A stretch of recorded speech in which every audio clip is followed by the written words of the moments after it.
बिस्मिल्लाहिर्रहमानिर्रहीम। अस्सलामुअलैकुम नाज़रीन। बीवी अगर हामला हो तो क्या इसके साथ हम बिस्तरी जायज़ है कि नहीं, उलमा इसके बारे में क्या कहते हैं। नाज़रीन, अगर आपने अभी तक हमारे चैनल को सब्सक्राइब नहीं किया तो जल्दी से सब्सक्राइब कर दें और बेल आइकन को भी दबा दें ताकि हमारी आने वाली वीडियो आप तक आसानी से पहुंच जाए। जब तक कि बीवी हम बिस्तरी करने की इजाज़त दे, यानी तकलीफ़ महसूस ना करे और हमल को नुकसान पहुंचने का अंदेशा ना हो, शरन हामला बीवी से जमा की ममानत नहीं।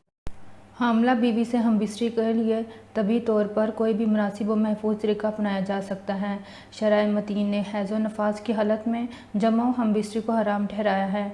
बच्चों की पैदाइश में वक्फे या चंद बच्चों के बाद औरत की सेहत के पेश नज़र मुस्तकिल नलबंदी करवाना शरन जायज़ है। हामला बीवी से हम बिस्तरी करने के अमल में कोई ममानत नहीं है। यहाँ हम बिस्तरी करते हुए इंतहाई एहतियात बरती जाए। हदीस शरीफ का मफहूम है कि तर्जमा, तुम में से हर एक अपनी माँ के पेट में 40 दिन गुजरता है, नुतफ़ा, फिर इसी कदर उल्का, फिर इस कदर मुज़गा, फिर अल्लाह फरिश्ता भेजता है और 4 चीज़ों का हुक्म होता है। रिज़्क, उम्र, नेक बद या बद वक्त। ज़ब्त तौलीद में इस्लाम का नज़रिया है कि आप वाकई ज़रूरियात मजबूरी के पेश नज़र ज़ब्त वलादत की तदाबीर अख्तियार कर सकते हैं, मगर मगरिब की बेलगाम तहजीब के पेश नज़र शायद ये अमूर नहीं, वो इसको दूसरे ज़ाविये से देखते हैं। मसलन माशी मसाइल, माशरती ज़िम्मेदारियों से बचना और फहाशी फैलाना।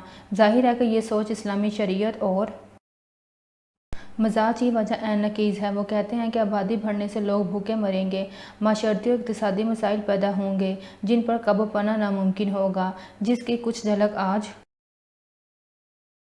देखी जा सकती है। अल्लाह के वास्ते मुसलमानों, समझो कि माशी और माशरती मसाइल का हल ये नहीं आप आबादी पर कंट्रोल करें। लोगों की गुर्बत का सबब ये नहीं कि आबादी ज़्यादा है और वसाइल रिज़्क़ कम है, हरगिज़ नहीं। आज जो वसाइल रिज़्क़ दुनिया को हासिल हैं, इनका अशर अशीर भी पहले लोगों को हासिल नहीं थे। हकीकत यह है कि कुदरत के ख़जानों में कमी नहीं। मज़ीद वीडियो के लिए हमारे चैनल को सब्सक्राइब करें और मेरी हौसला अफजाई के लिए वीडियो को लाइक और शेयर करें। जज़ाकल्लाह।